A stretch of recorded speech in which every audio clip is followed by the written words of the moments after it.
We got a great guest. We have author Jeff Dyer. Jeff Dyer's written all kinds of books. He's really into the paranormal. Um, he's also, too, a paranormal investigator. He's written Ghost Hunter's Guide to California, Gold Rush Country. And if you can see it here, there it is. This is from my little library. America's Haunted Prison and Jails, which I'm very curious about. I want to ask him a few things about that. Um, America's Haunted Asylums. Yeah. And that's not all. We got Ghost Hunter's Guide to California's Wine Country, Ghost Hunter's Guide to San Francisco Bay Area, Ghost Hunter's Guide to Los Angeles, and Ghost Hunter's Guide to New Orleans. Oh, almost forgot. Ghost Hunter's Guide to Seattle and Puget Sound. So he's written a lot of books. And Jeff, since we got you on here, how did you get into the paranormal? Well, like many of us in the community, it started off when I was about 12, 13 years old, had a paranormal experience in my hometown of Alameda on San Francisco Bay. And I saw a fellow walk by our house who looked totally real. And he just disappeared before my eyes. He was wearing an old sailor's outfit with a sea bag slung over his shoulder. And back in the 19th century, early 20th century, Alameda was a seafaring town full of sailors, a merchant marine, that kind of thing. So it's common to see these guys on the streets. But when I was growing up, it wasn't that common. But apparently this guy walked by our house.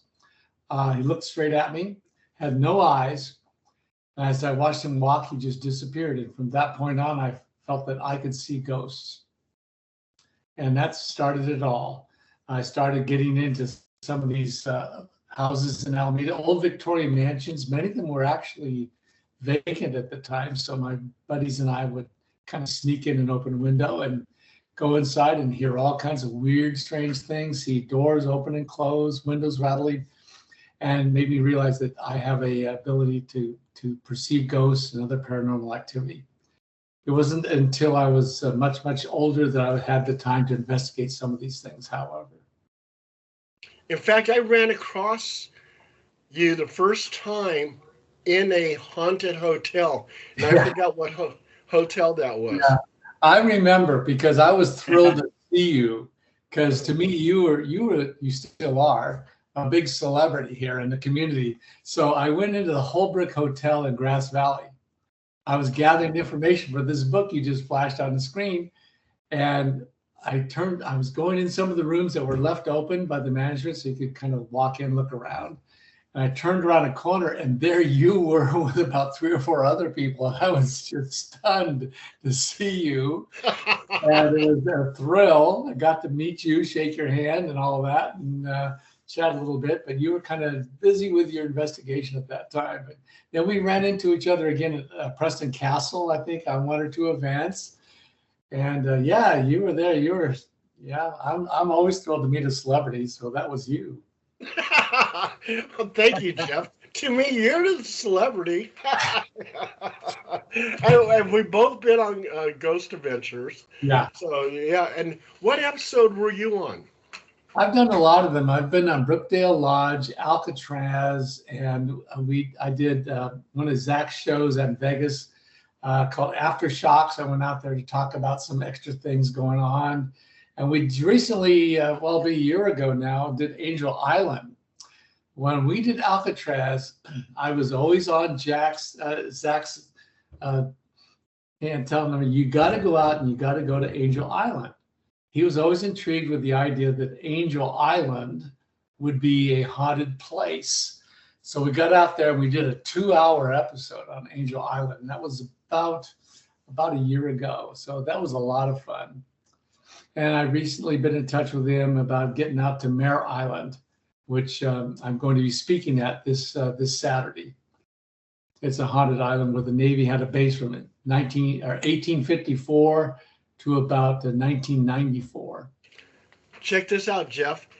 HPI, which is my group, we actually investigated Mare Island when they opened it up for investigations the very first time. and Vallejo newspaper did a whole write-up where they interviewed me talking about Mare Island. Yeah, Mare Island, Zandy, I don't know if you've ever been there, but You know, we it's, did the investigation. Yeah, we oh, did the you were investigation. there. Yeah, then You you were, had me do the episode on Mare Island, the Halloween episode. Remember? okay. Yeah. Mare Island is very, very haunted. Yeah, Oh yeah. that's There's exciting. a lot going on out there, and I'm going to be speaking about some of it this weekend. We have over 100 people coming to a paid event to hear me speak about the ghosts of Mare Island and try to get Ghost Adventures to come out there because they've done a lot of the islands in San Francisco Bay Area. They did Alameda, my hometown, which is an island. They did Alcatraz, which is an island. We did Angel Island, and now I think it's best to go back to Mare Island. Yeah, Yeah. I've done a lot of location scouting for Ghost Adventures. I've been Mhm. on like 2 episodes, and then I did a lot of location scouting, which I got credited for. And yeah. So like on the IMDb, if you check it out, you see all the ones that I was credited for. Oh, that's great. I haven't been credited for any of the work I've done for those guys, but it's always a lot of fun for me. It's a thrill to be with them. Huh, Yeah. that's interesting. Jeff, I want to say you about Mare Island. A quick, like eerie, crazy story. We were there until like the sun had set and it got dark, and you only had like a little time to get back to the car before it was too dark to see where you were going. Yes. And I had to go back for some reason. I had to go back. I know I was trying to like get pictures of the tombstones and stuff, the old Mhm. stuff they had there. But then I had to walk back, and it got so dark, couldn't see where I was going, and so I turned. And it's not like I lost my direction, but right as I turned, there was a person like standing like directly in front of me, and I had already been walking on the road by myself. Like I could see as it turned dark, like as the person just ran up on me, which is possible, but it was weird because I turned and that person was like right there, or whatever, whoever it was. But it was kind of creepy. And did that person just kind of disappeared? Yeah, I could. I knew that it was a person there because as they closed the distance, it's like I see an outline of a hat. The person, it wasn't like a ghost. I mean, I thought it was a real person. It felt like it was. Just Yeah. but I Yeah. don't know how they got up on me that fast. And by the way, you say you're from Alameda. I'm in San Francisco right now. Alameda, I don't even go 26 miles an hour in Alameda, man. So, Oh, I yeah. love that place. They're on you over in Alameda. They were on me when I was a teenager. I got a bunch of speeding tickets. Now, you don't mess around in Alameda. I know. I mean, it's good, though. I mean, it actually is not. It's nice. It's a nice town, but they really put the lid on over there, But it's also haunted. Jeff, is Carolyn Castro helping you with the Mare Island investigation or whatever? No, I'm actually working alone on this one. Okay. I've got some contacts out there. There's the officer's mansion. There's a bunch of officers' mansions out there. These are about 7,000 square foot mansions. There are about 8 of them. Wow. And Wow. I've got a contact. One of them is occupied by the Godfather Winery, which it's really a tasting room. The wine's made elsewhere, but they have a great tasting room out there, and that place is haunted. So I've been all over that place, and of course the cemetery. Recently, I got inside the old Navy prison, which is generally off limits. Off limits. Got in the horse barn, which is off limits, and a couple other spots. So I'll be able to talk about those this weekend. I'll send you my article on Mare Island. Yeah. And the Vallejo clipping where they talk about our investigation at Mare Island. I'll send that to you. I'd like to see it because I actually went through the whole Vallejo Times Herald archives looking for stuff like that and didn't run across that particular one, but I'd sure like to see it. Okay, sounds good. Hey, you also too, you wrote that America's Haunted Prisons and Jails. What were some of the prisons that you investigated? Well, there's a bunch of them around the country, and these are a lot of these places I went to many years ago. I used to live on the East Coast and pick up information about prisons back there. Went to the Andersonville Civil War prison, which was really a terrible place. During the Civil War, the Confederacy opened Andersonville, which is near the town. And it was a huge multi-acre prison for Union soldiers. More than 70% of the prisoners who were taken in there died of malnutrition, dysentery, infections, that kind of thing.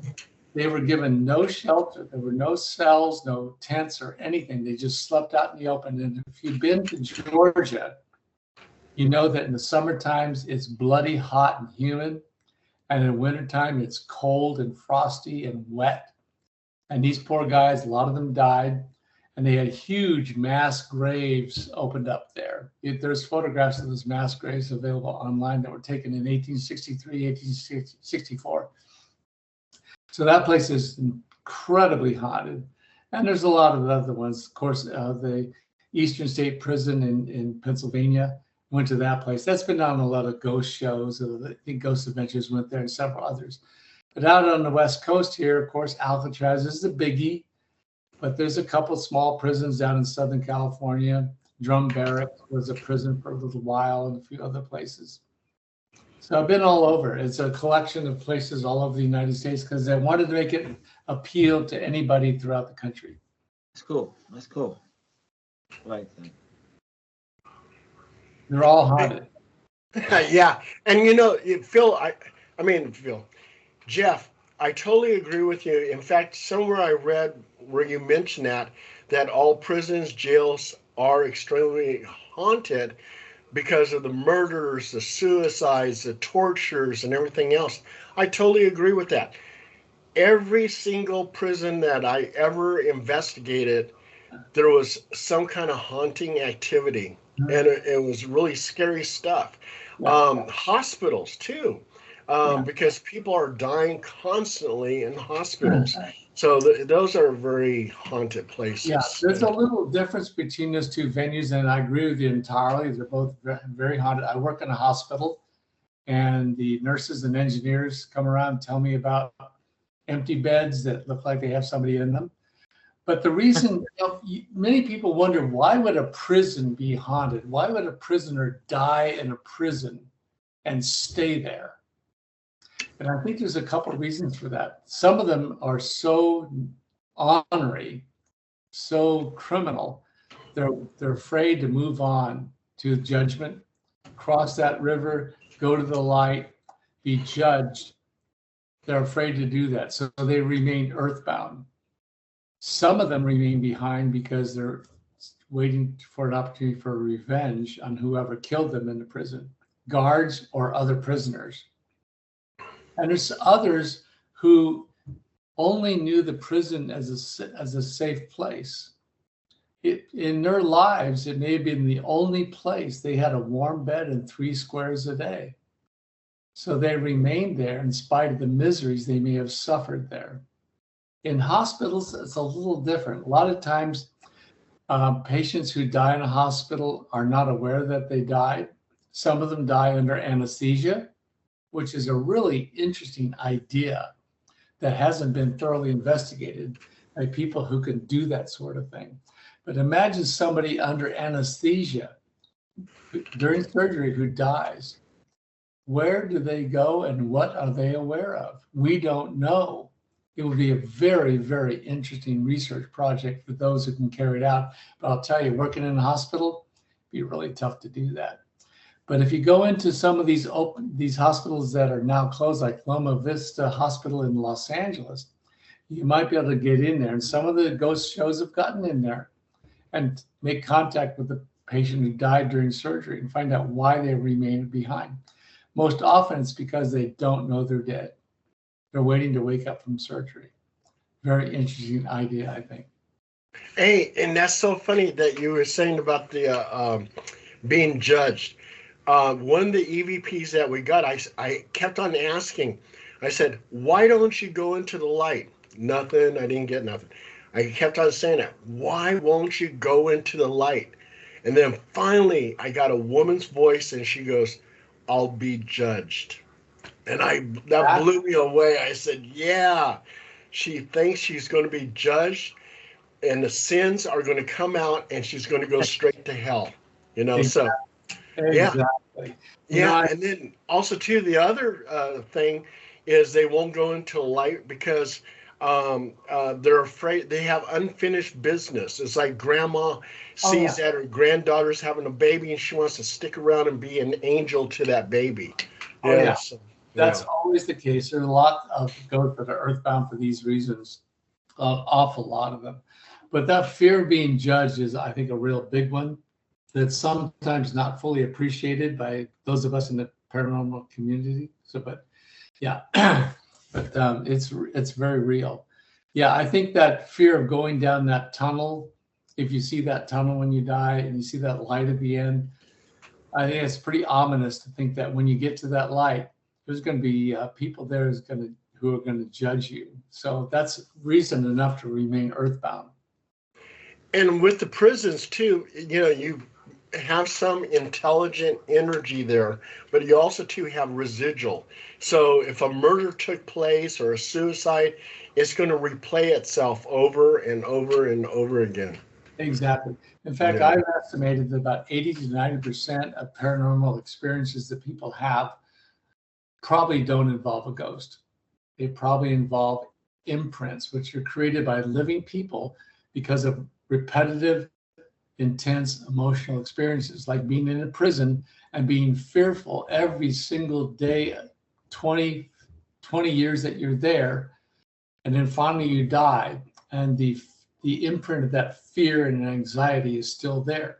So when people like us go into these places who can trigger these imprints to play, we might even see that person there, or an empath might sense the emotional anguish of the person that was laid down on the electromagnetic field of the environment. And we feel these things. They may seem ghostly, but they're really not. They're just made by a living person. Absolutely. That's real stuff you just said. Yeah, most people won't say that. Yeah, I firmly believe that. I think most of what we encounter, and it's paranormal, it's scary. It can be sound, it can be foul odors, which I've encountered. It can be actual visual impressions of a humanoid shape. It can look absolutely real, but it's still an imprint of this experience that occurred in a living person. And a fine example of that is like in Chicago, Illinois, 1974. This couple moves into this house. They see this guy, this apparition appear around about 2 o'clock, 3 o'clock in the morning. The apparition goes towards the couch and starts slapping a woman who just appeared.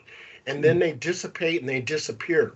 So then they go to a block party. And at the block party, the host says, yeah, we do this every year. Here's some of our photos. The lady looks through the photos. She sees this one photo and she goes, oh my God, those are the ghosts in my house. And he goes, ghosts? What are you talking about, ghosts? They lived in your house. They had domestic disputes. The police were there all the time, but they're very much alive. He says they got a divorce. The guy lives 5 blocks down the road, and the woman lives out of state, but they're very much alive. And that just tells you that the negative imprint in the atmosphere replays itself over and over and over again. And that's a case of living ghosts. Exactly. These are residuals or imprints, and they're all over the place. And people who are sensitive can trigger them to play like an audio, like a tape recorder or a video recorder. And some people play them without being aware of that. So somebody who feels like they're really not sensitive to ghosts, don't even believe in ghosts or anything paranormal, and they'll go into a place like Alcatraz on a tourist event and trigger something to play and be freaked out by it and think they've had a ghostly encounter, but it's just that imprint. And these things are everywhere. They're all over the place.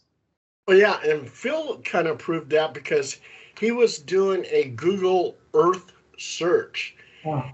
And he actually picked up on this ghostly apparition, and right across the street, what was it across the street there, Phil? That was there were 2 of them, and then there was another one right down not down the street, but just a couple of feet away of a horse too, and it was right across the street from an old cemetery, an old funeral parlor in Texas. Mm-hmm. But the first two were eerie because it looked like one figure and a slightly smaller figure, and the one almost looked feminine, like you could actually see that it was like a woman. Mm-hmm. But it is what you were just saying about the imprints or the residuals of traumatic energy that was expelled. I've always been fascinated with that, and I think about horrible things that even happen to this day. Like we have too many mass shootings in this country, and I wonder if these locations where these horrific events happen, whether you can actually go there now. 9/11, Ground Zero, places like that, and actually witness or feel that kind of energy. Yeah, it's tough to get into these places, especially where these shootings have occurred more recently. In my book, Paranormal CSI, which I went to crime scene. That. No, so that was your book. You with the dark horse theories, with the angels, the worlds, the monsters, that difference. You wrote some of those as well. Yeah, I wrote a lot about this kind of thing. I think crime scenes are really good places to go for imprints, and there are some people who work with law enforcement. And Paul, you probably know a lot about this. They work with law enforcement to go there and pick up clues, and in some cases, these clues that a psychic has obtained has led to capture of a criminal, a perpetrator, and lead to prosecution. So crime scenes are really good places to go for people who want to investigate, but you have to be very, very careful about this because there are psychics who've gone to crime scenes and picked up information that the crime scene investigators themselves did not get. And because this information was so specific, the psychic was then accused of being the perpetrator. So you've got to be a little careful about that when you tell the cops that you've learned something that they think, oh, nobody could know this but the guy who did the crime, But makes you a suspect instantly. Yeah, right away you're a person of interest, and you have to be careful of that. But I think I like to go to crime scenes where it's fairly fresh. Usually after the crime scene investigators have come away from it and you're free to travel and move across it. There was a murder not long ago, May 31st on Mare Island of this year. And I've been traveling out to that place, trying to pick up some remnants of that because leading up to the actual death of the individual, there's a lot of emotional imprint that could be left there, not only by the victim, but also the perpetrators. And I'm trying to pick up on some of that. I'm still working on that. Do you think there's an expiration date or just a time period that these things continue to play for? I know people have talked about the Tower of London and some very ancient sites like that still seem to have that type of energy.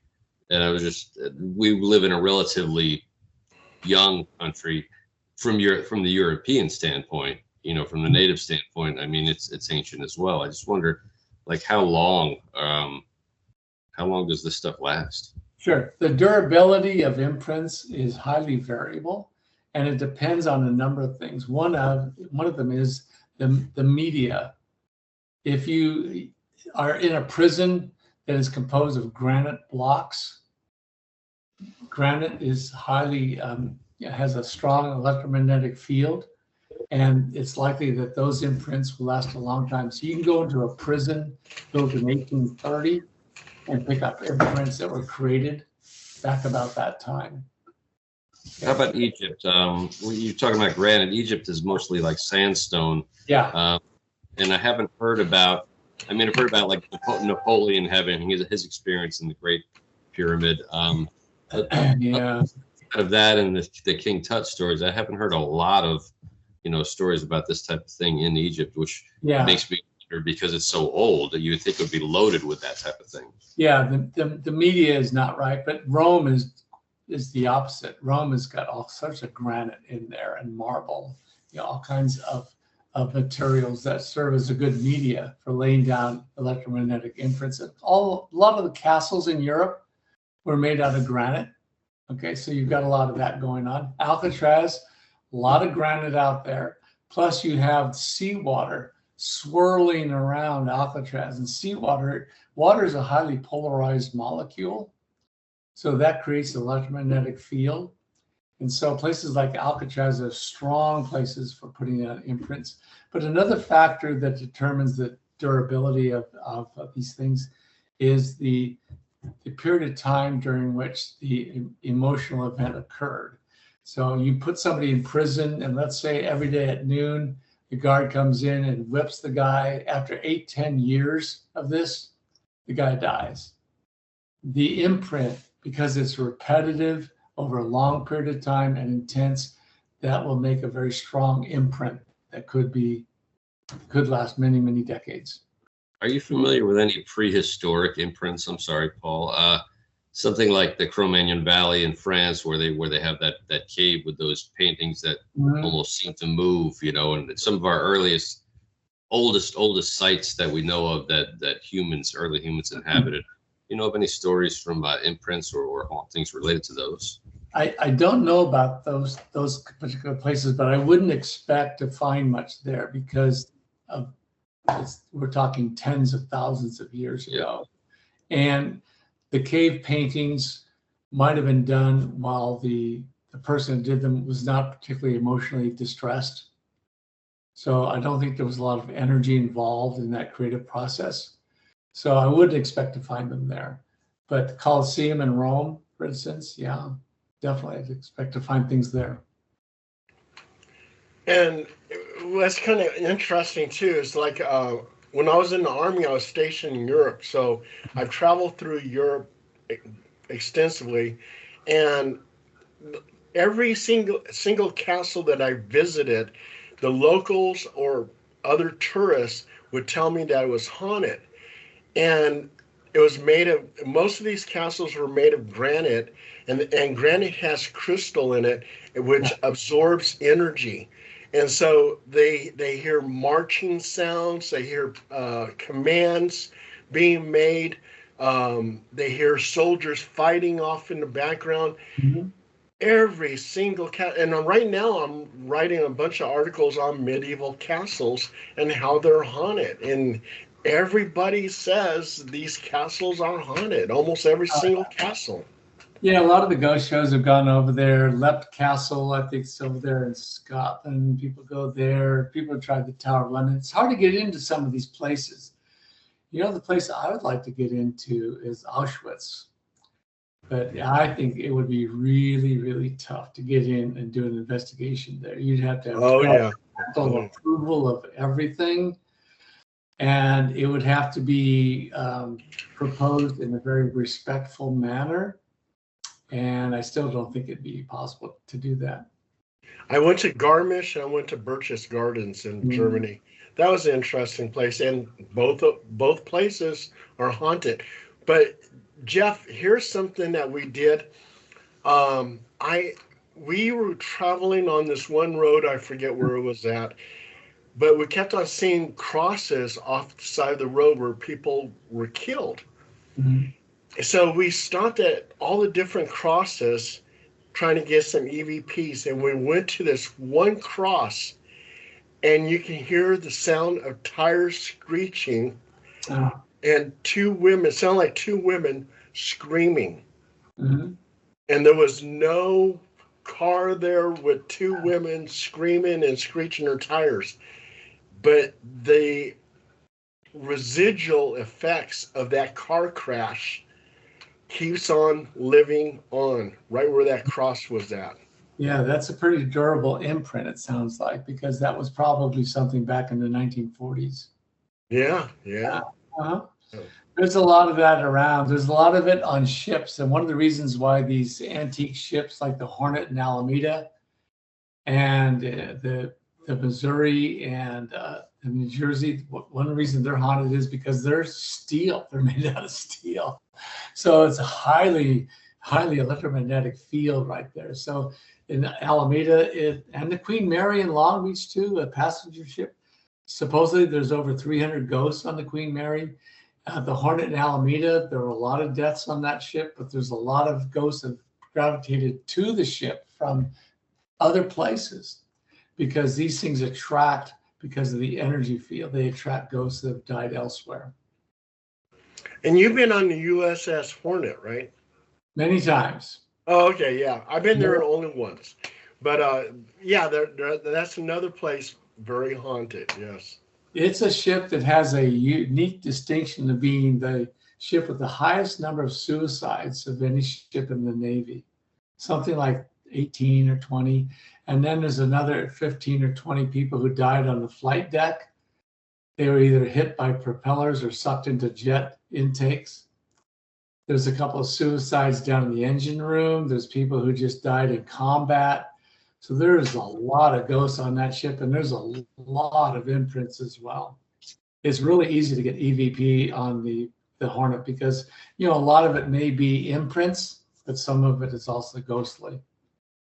My brother-in-law was on the USS Nimitz, and he says that place is really haunted because there was a plane that crashed on the USS Nimitz, and several soldiers died, or seamen, I'm sorry. Excuse my language, seamen, but anyway. Yeah, it was a bunch of seamen that got killed because of that plane crash. Yeah. And they said sometimes they see the ghostly imprints of those seamen on that craft. Oh, yeah. They're still there. Yeah. Yeah, still there. A lot of ships have that thing going on. In fact, this is not a new phenomenon because there were a lot of ships back in the 18th, 19th century that had a bad reputation because they were haunted ships. Yeah, you know, and I can't wait for the USS Nimitz to be decommissioned because I would love to investigate the USS Nimitz. There's a few you can go on. There's the Midway down in San Diego and the Hornet in Alameda, and I think there's a couple on the East Coast as well. There's the the Intrepid is in San Diego, and it has a lot of ghosts on it. Plus, they've moved a lot of aircraft onto the decks of these ships too. And when I went to Hawaii, they were saying that they saw ghosts at the USS Arizona. And I walked through there. I didn't pick up on anything, but it was very interesting because people claim they see seamen or whatever, sailors walking around, ghostly sailors. Yeah, Pearl Harbor is a spooky place anyway. Yeah. So there's a lot of other places you can go aside from these places. You can go to battlefields. Gettysburg is a hot spot for paranormal investigators. There's a lot of imprints there. There's a lot of ghosts there as well. A lot of people who don't suspect anything. They go there thinking nothing about the paranormal, but they're shocked to see soldiers walking through the forest or hear gunshots and cannon fire. And a lot of them think, oh, that's got to be a car backfiring nearby. Well, modern cars really don't backfire. You know, 1954 Chevy might backfire, but not modern cars really. So they're hearing cannon fire in Gettysburg and Appomattox Courthouse and Yorktown and other places like this. So battlefields are a really, really good hot spot to go to. Oh, yeah. Well, when I was stationed in Nuremberg, Germany, I stayed at Merrill Barracks. And Merrill Barracks in Nuremberg was one of the headquarters for the Nazi Party. And and the soldiers in Merrill Barracks would tell me, they said, "Oh man, did you hear these disembodied footsteps going down the hallway late at night?" And I go, "No, I didn't catch that, you know." So, and sometimes, oh man, there was like knockings on my wall and stuff like that. Yeah, but I never experienced anything in there. Yeah.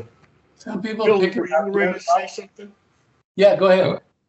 I was just going to ask, because of your last name and because you've written a lot about California, have you ever heard of Dyer Lane in Sacramento? No, I haven't heard of that, but there's a name, our family name is on the street in Napa. Haven't heard about one in Sacramento. Oh, wait. You don't know about Dyer Lane? No. My God. You're going to have to investigate that. I went with Channel 10 News over there, and Dyer Lane is one of the most haunted streets in Antelope. Oh, in Antelope. Okay, yeah. All right. It's right on the edge of Sacramento. If you take Watt Avenue out of Sacramento, it's like right where Sacramento ends and Antelope begins. And it's a creepy old street. there's a lot of crazy stories. Paul probably knows even more than I do about. Some of that property over there, I don't remember. Yeah, there was a race run out there. There was rumors that Old Man Dyer killed his whole family out there. Really? There's one of the first police officers. KKK. Yeah, the KKK used to hold rallies out man. there, and I believe that first black police officer in Sacramento was murdered out there on Dyer. Oh, God. I'll send you a clipping of that, Jeff. I'll send you. Okay. Yeah, that's not too far from here. I'd like to zoom on up there and take a look around, but yeah, I got a long list of places I need to go to. You know what? It's totally amazing because I get contacted by these new ghost hunting groups, and they say, "Oh, we got all this equipment, but we got no place to investigate." And I'm going, "What are you talking about? There's no place to investigate. The world's freaking old. People died all over the world. There's a million places to investigate." I mean, we went to the rock quarry over in is that in Auburn or Newcastle? I think it was in Newcastle. There was miners there that were severely injured. There was miners there that died, and we got EVPs like crazy, and nobody investigates it because they seem like they just don't know. And yeah, wherever there's people that die, there's a lot of places to go.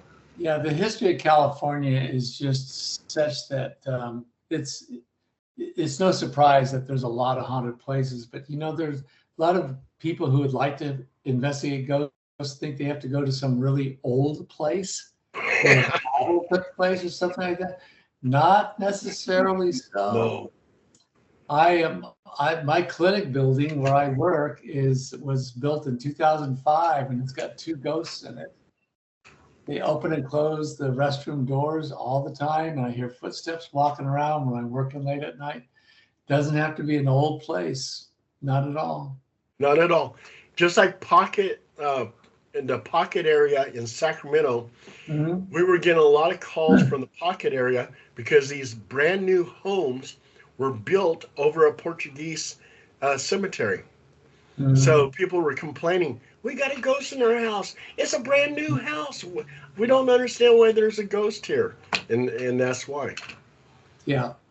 A lot of people don't understand that people who maybe have died even 1850, let's say 1860, they can remain in a state of kind of hibernation almost for a century or more. And then something new gets built over their resting spot, and that will wake up a ghost, and they'll come around and see what's going on and start manifesting in that place. So it doesn't have to be an old spot. You just have to find a spot that may have had a history that predated the current structure. And there's a lot of that going around. And San Francisco is a good example because San Francisco used to have 35 cemeteries. And because of the bubonic plague that came in 1902, city fathers said, "We've got to move all these graves out of here," because they thought the dead body could still perpetuate the epidemic. So they moved all the graves down to Coloma. Well, guess what? They didn't really move the graves. The contractors who came in and got paid moved the headstones down to Coloma and set them out and said, "Yeah, we moved the coffin. It's 6 feet underground. Here's the grave. We're all done. Pay me." They left the graves in San Francisco. So City Hall Plaza, you know, all kinds of places, the San Francisco Art School up on the hills, all these places have bodies underneath them. And I'm in San Francisco right now. Yeah, when people renovate their homes, sometimes people would dig out a basement or put in a new driveway. It unearthed a coffin that has been there since it was a graveyard. There's only 3 graveyards in San Francisco now. There's the Presidio, there's Neptune Columbarium, which is a great place to go. Got some good EVP there, and then the Mission Dolores Cemetery. But then if you go right on the edge, you've got Cypress Line. You got all the cemeteries like this, you know, maybe 2 miles out of San Francisco. You've got like, you know, 10, 12 cemeteries. You've got the Asian cemetery. You've got the Iranian. You've got the Cypress Line. You've got like, there's one right next to the Gambics. That whole area was actually, I think like what you said, a mixture of bodies and tombstones from wherever they were supposed to move it from. That's interesting that you said that, because even though I've been living here, I grew up in San Francisco. I moved away, but I never thought about that part of it. I just would see old people would tell you that they moved the graveyards there, and that's all they would say. Nobody ever mentioned, what you just said. The Walgreens on Market Street used to be a very hot spot for ghosts. People go in and shop. Oh, really? Okay. Wow. A transparent figure at the other end of the aisle out of the corner of their eye, and they would kind of look, and it was there, and then a moment later it's gone. That's because it was over a graveyard that was right there on Market Street, before Market Street was Market Street, long time ago. So these places are all over San Francisco, and there's a lot of other towns. Los Gatos at the south end of the bay. Yeah, Los Gatos. Yeah. There's a bar down there called Double D's, and for many, many years, bars that were built over that spot, they failed within 2 years. Failed in 2 years. And I went into Double D's when it first opened. I went into the restroom. As soon as I walked in, the mirror bolted to the wall, flew off the wall, and crashed all over the floor. And management rushed in, thought I was tearing the place apart. I said, I can't tear a mirror off a wall with my hands. And they had to admit, yeah, it doesn't look like you could do it. But that place was built over the old cemetery for Los Gatos. And when they put in the new sewer, they unearthed 12 coffins. That nobody remembers. Yeah, I didn't know that about Double D's. Do you know Dennis Dove? I play a lot of blues in the Bay Area. Do you know drummer Dennis Dove? He plays at that, whatever it's called now, because he plays in, goes up and down from Charlie's in Santa Cruz to Los Gatos, back on down to San Francisco. But ironically, I was supposed to play that place, whatever it is now. It's still called Double D's. I drove by there on Sunday, and it's still there. So I think the ghosts that are there are okay with Double D's. But all the other places that were in that spot for many years that failed, the ghosts didn't like the spots because they may like the music there. So let me ask you, what do you think about demons then? What do you think about demons then? Since you said failed, a lot of times when things fail like that, they attribute that to evil spirits, entities. What do you think about demons? Well, there may be spirits you can call evil or really angry or just mean, nasty guys. Demons, I don't want to mess around with demons. I'm not entirely convinced they exist, but if they do, I don't want anything to do with them. I brought home a guy from Alcatraz once, and I thought it might be demonic. We filmed Ghost Adventures out there one night, and I left. We got back to the boat about 4 a.m, I guess. And I drove home, and I was driving my SUV, and from the back, way in the back, I heard a low-grade growl. I thought, oh, God, do I have a transmission problem or something? And I got home, and I realized that I brought somebody home with me. And you ask him, how can you use him? You ask him, who is he? Because a lot of times you might have accidentally invoked it, but sometimes it's like you can use them to help or hurt. The way demons go, not that I, would like to use them one way or the other, but as they go, so. Well, I don't think this guy actually was a demon because I was able to wear him down over a period of 5 days and get him out of my house. And I think demons. Okay. But I just really don't want anything to do with demons, just in case they are real and they're as powerful as many people think they are. How did you wear them down? I'm curious about that. I used religious iconology, and you can use things even if you're not a religious person. You can be an atheist, but you can use crosses, Bibles, rosaries, holy water, all that stuff. So I put all that stuff out to make it a noxious environment for this guy, constantly reminding him that this is my home, not his. He needs to go back to Alcatraz, not wanted here. And I teased him a little bit with my K2 meter and I got an audio recording of him growling at me because I was teasing him too much on this thing, and just wore him down by reminding him he's not supposed to be here. He's got to get his butt out of here as fast as he can. And after a while, I think because he knew he was not having a negative effect on me, that he left. I think if a person revealed that the entity was having a negative effect, that would embolden the entity and they would stay and keep working on that person. But I was Is that strong enough to be forceful with him. Is that a poltergeist then? Is that what considered a No. poltergeist type? In my opinion, poltergeist is actually the energy of a living person, usually a mentally disturbed person who's creating a huge electromagnetic storm because of their mental disabilities, and it impacts the environment. And typically when you remove that person designated the agent, like paranormal investigators, you remove them, everything goes back to normal, calms down. Or a child in puberty. Yeah. People who undergo any type of hormonal transition, typically puberty, there are big changes in the environment. And often the agent is unaware that they're causing these things, but just the emotionality of the event triggers a lot of the electromagnetic storms that can be really disturbing. And that's funny you say that.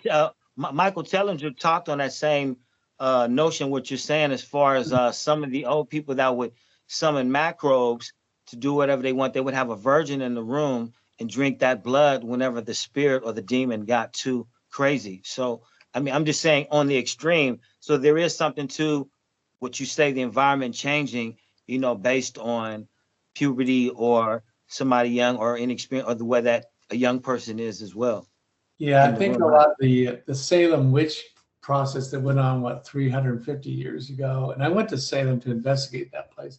But a lot of that went on, the young women who were accused of witchcraft were probably girls transitioning into women at that time and undergoing a lot of the transitional effects of that process. So they were developing a lot of electromagnetic fields that triggered this accusation that they were actually witches.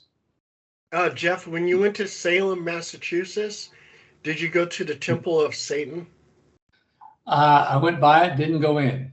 Okay, we went inside and actually did an investigation. Oh, really? Yeah, and I didn't get any EVPs and nothing. That place is like, I was really trying, and it's like the most non-haunted place there is out there. But yeah, that was very interesting. What else going to ask you? It slipped my mind.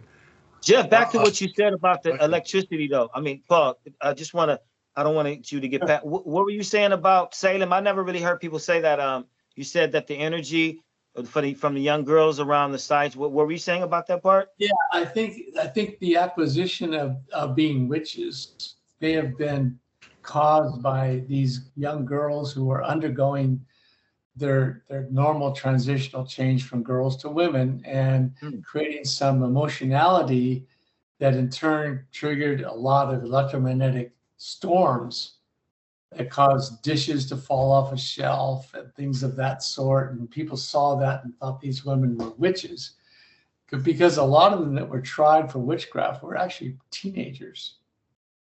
So that may have been the basis of the Salem witch trials. Interesting. And a lot of my cases with if it's a poltergeist case, it seems like I'll go there and find out that they have a very young daughter going through puberty. And when she's removed from the house, the poltergeist activity stops. Yeah, they typically, when you remove the agent, it calms down or stops right away. And then when you bring them back, it starts up again too, which is kind of freaky. Yeah. But that's poltergeist. That has nothing to do with ghosts. Have you ever had any other ghosts attach themselves to you besides the guy from Alcatraz? I don't really feel that I have, because when I leave a place after investigation, I try to do a cleansing before I even get in my car. I don't want them in my car.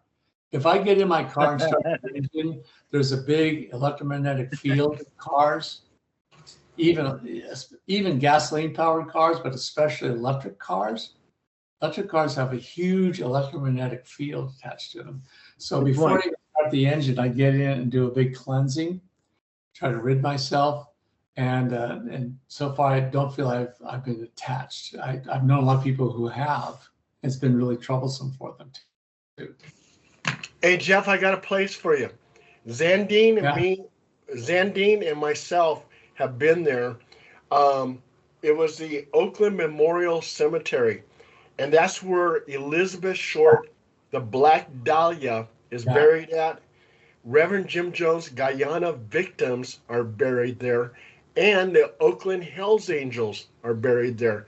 And I Yeah. think we got an EVP by the Black Dahlia gravesite, but it was a guy who was checking out one of the female investigators. So yeah, he said in the EVP looking good. Yeah, the Jonestown victims, I know where they're buried. I thought Elizabeth Short was up in the mountain cemetery up on Piedmont, though. Yeah. Oakland Okay. Mountain Cemetery. Yeah, but a lot of the Jamestown people are down in the cemetery down in Oakland, out there on East 14th Street, somewhere out there too. Yeah, that's a place I'd like to go to.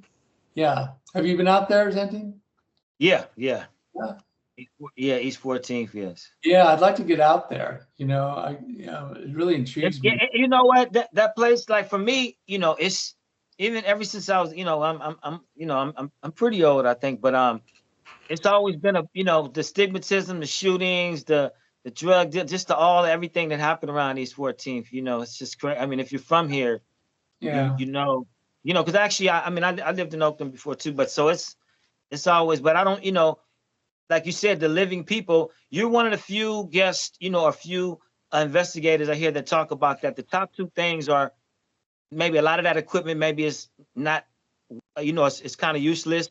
And the fact that you said a lot of people think the ghosts are ghosts instead of like living energy, you hit on, the most important thing. So with that, I think East 14th would have a lot of stuff.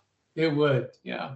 And a lot of people do use a lot of technical devices. I use infrared video recorder, and I use, of course, the usual audio recorder. I have a lot of faith in those things. But audio recorder, I mean, EVPs, I don't think there's a lot of other things you could say, but I'm sure you've had some that you just know it's a direct call and response. And which leads me to ask you, what's your most compelling experience that really turns you, like from when you're a little boy, you saw that apparition, but then you still have this, have some things that solidified, no, this is for real. What was that moment for you where you like, you know what? I can feel that this is really real. Mm-hmm. Well, I was actually riding horses out in Nevada long time ago, and I was working with a group pushing 1,000 head of cattle across Nevada into California. We went across the Black Rock Desert, which is really known to be a ghostly place. A lot of pioneers died out there. There were some skirmishes with Indians resulting in fatalities. And one morning I got my horse saddle and walked him over to this water hole, and he was drinking. And I looked up and saw two people on horseback approaching, maybe 50, 60 yards away. And I watched them because they looked a little different. And as I got closer, I could tell they were wearing buckskins. And one of them had a long rifle across his lap. And I thought, nobody in our group is carrying firearms. As they got closer, I could tell they were definitely from the 19th century. And of course, my horse didn't pay any attention to it. And as they passed by, they just faded away. And I kind of, you shake your head. And I turned to look to see where they'd gone, and I saw them again, walking on their horses away from me. And then they were as real as you, man, I'll tell you. And then I knew for sure that I could see ghosts. Yeah. Wow. That was one. And I've gotten some really, really intense EVP too. I've gotten some whole sentences. Really? EVP is sometimes, if it's specifically directed at your question, it's probably a ghost. If it's possibly random, it may be just an imprint that you're picking up on your audio recorder. Makes sense. When people use EVP, they have to ask specific questions. So that means you have to research. Often in my talks, I'll give the example of walking into a place and you see people on TV shows walking around saying, are there any ghosts here that want to talk to us? Well, you may or may not attract the attention of a ghost. I've gone into a place and I've said, I'm at 1610 Walnut Street in Alameda, California. I'm standing in Bill Jones's bedroom, looking into the closet where he shot himself in the head with his brother's .357 Magnum. That's specific. And when you get a response to that, that's probably the ghost talking back to you. Yeah. So it really helps to do a lot of research. A lot of people who are psychics say, I don't want to know anything about the place. It might bias me. I understand that. But if you want to get some really good EVP, you have to have some really strong emotional triggers. Let that ghost know that you know something about their private life that they may not want you to know. And you can really get a strong response from them. That's a good point. That's a great point. Wow. Okay. That works pretty good. Wow. Jeff, have you been to Mount Shasta?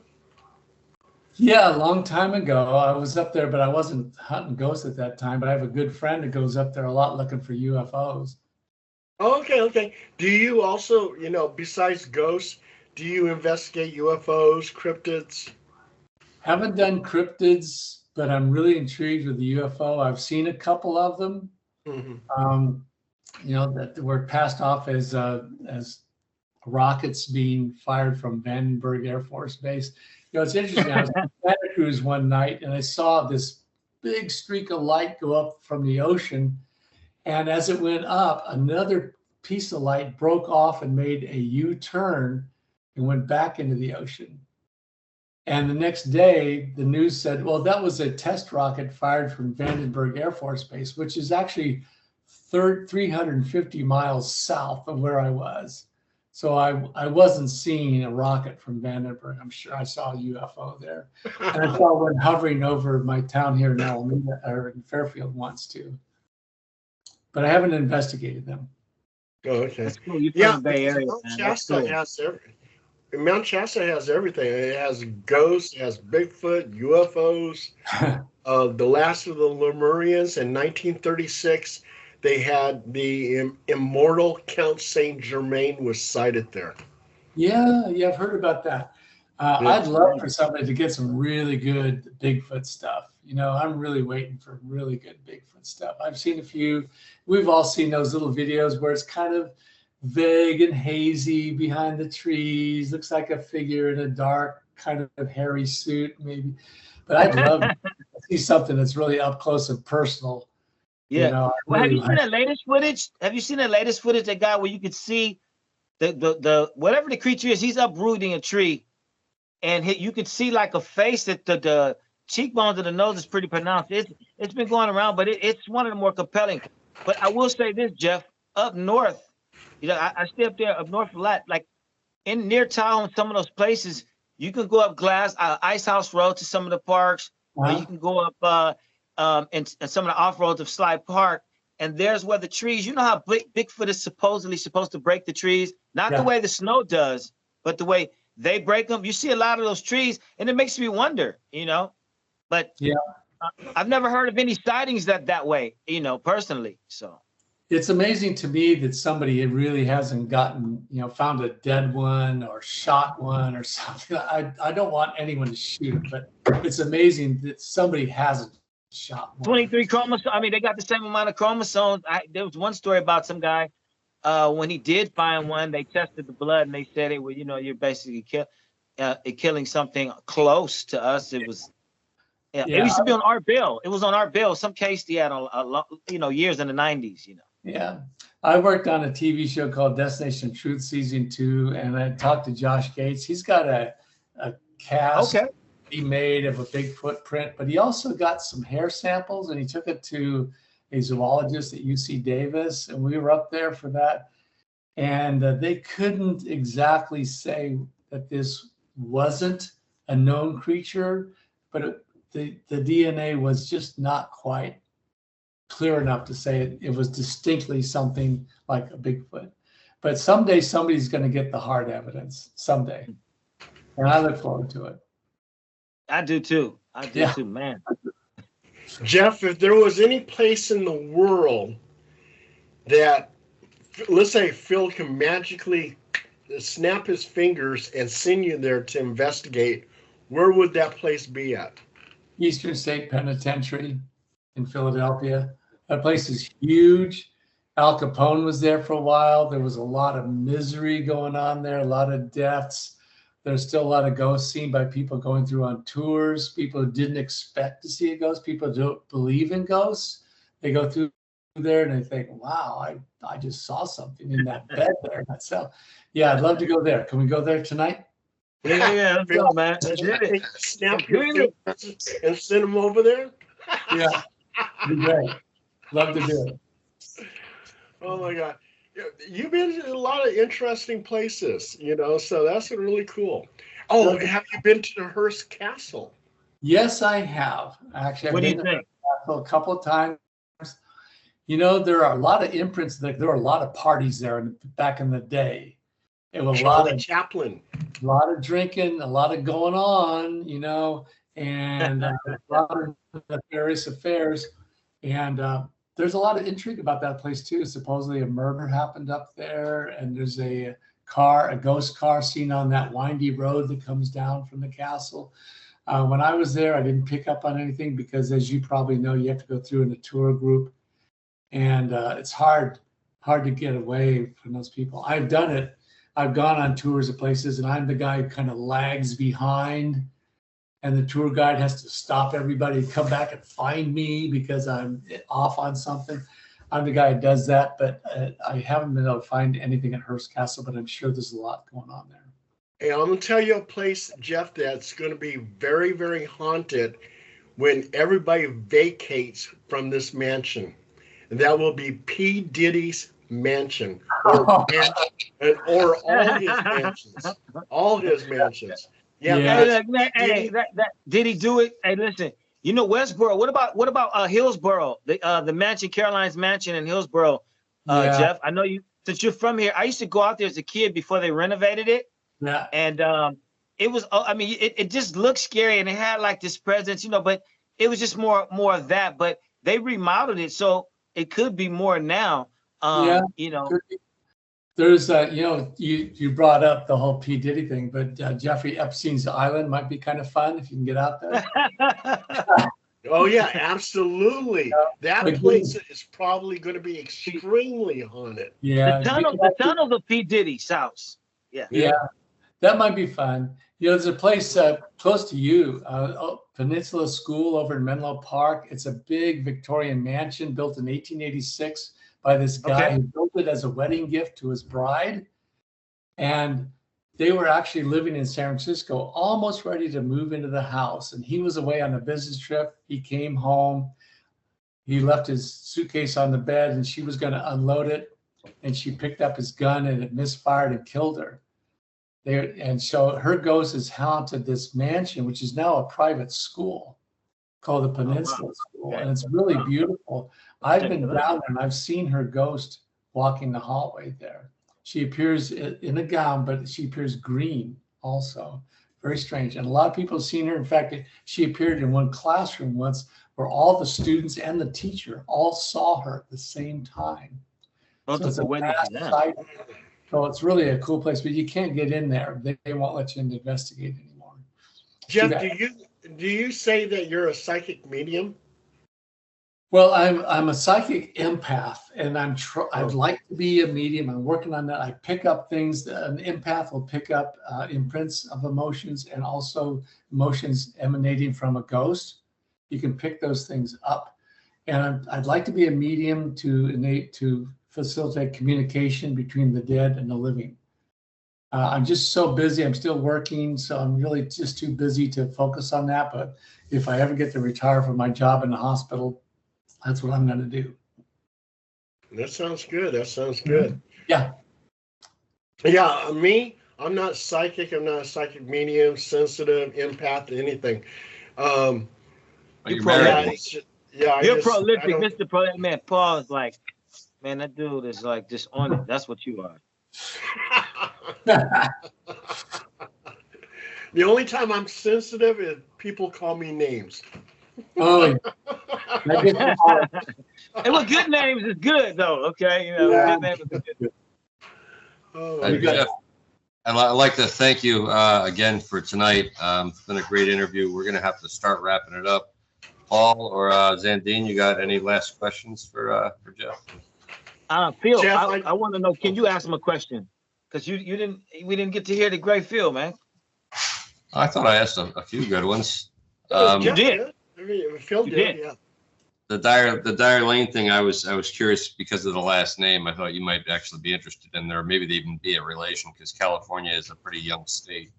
But I thought I asked most of the ones that interested me, at least anyways, with the imprints. I've always found that idea fascinating, or the idea of the maybe the oldest haunted place in the world. You know, I live in Florida right now. I was in California for 23 years, and St. Augustine is the oldest continuously inhabited European settlement in North America. I'm only 30 miles from it. I go there whenever possible, and I've been to every museum in the place.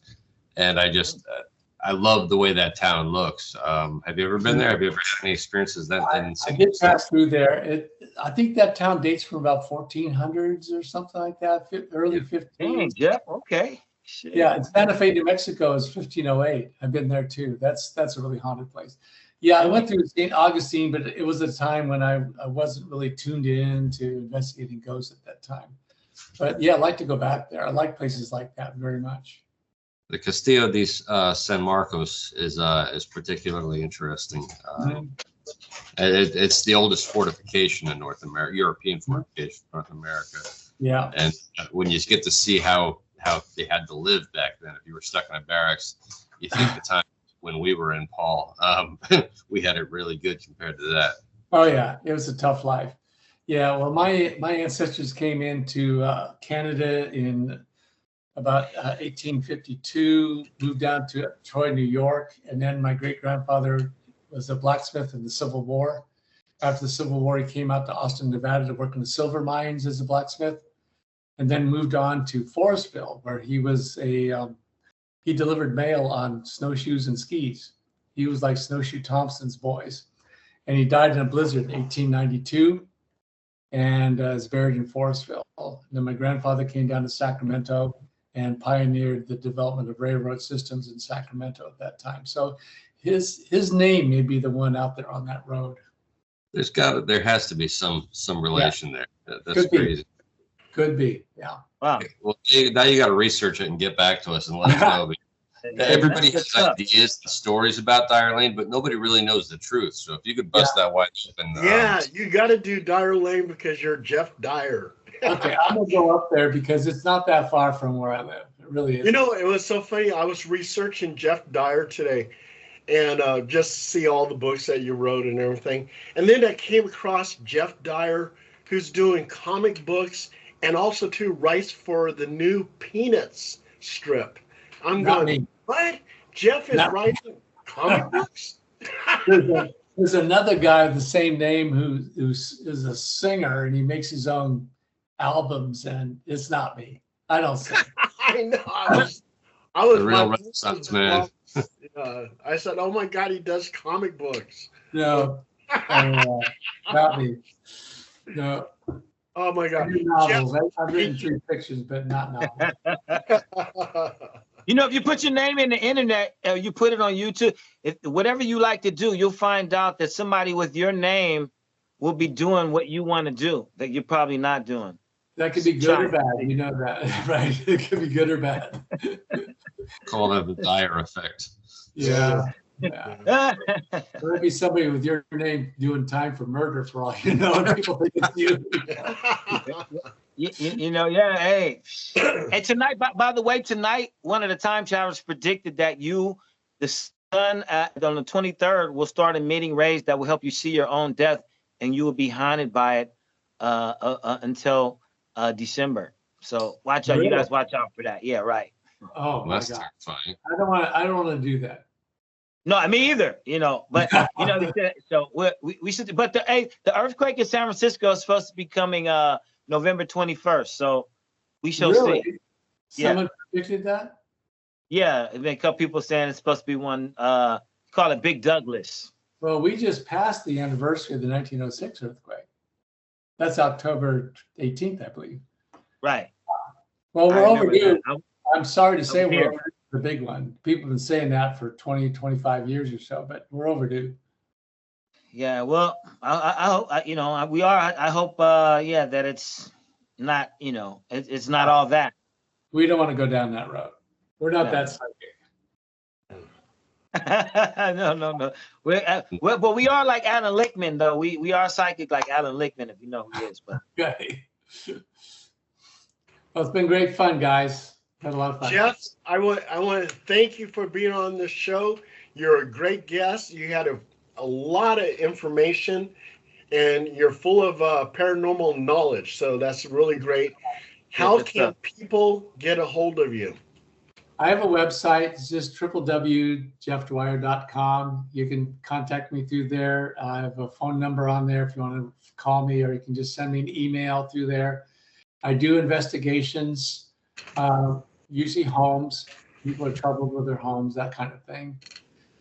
A lot of producers, fortunately, go to that website too and get in touch with me. I've had a lot of opportunities to be on TV and make some even TV commercials. And how can people get a hold of your books? Everything's on Amazon.com. Just go there and put my name in. You'll see 15 books. I have 5 textbooks on paranormal topics and 11 of those guidebooks to haunted places in Seattle, Portland, San Francisco, wine country, gold rush country. LA covers from Santa Barbara to San Diego. The Monterey book covers from Half Moon Bay all the way down to San Luis Obispo. And then, of course, New Orleans, I did because my publisher is in New Orleans. Oh, I got to ask you one more thing. I'm sorry. But how many investigations do you think you've been on? Wow. Hundreds. Some of them are brief. Some of them are extensive. They go on for days, but hundreds.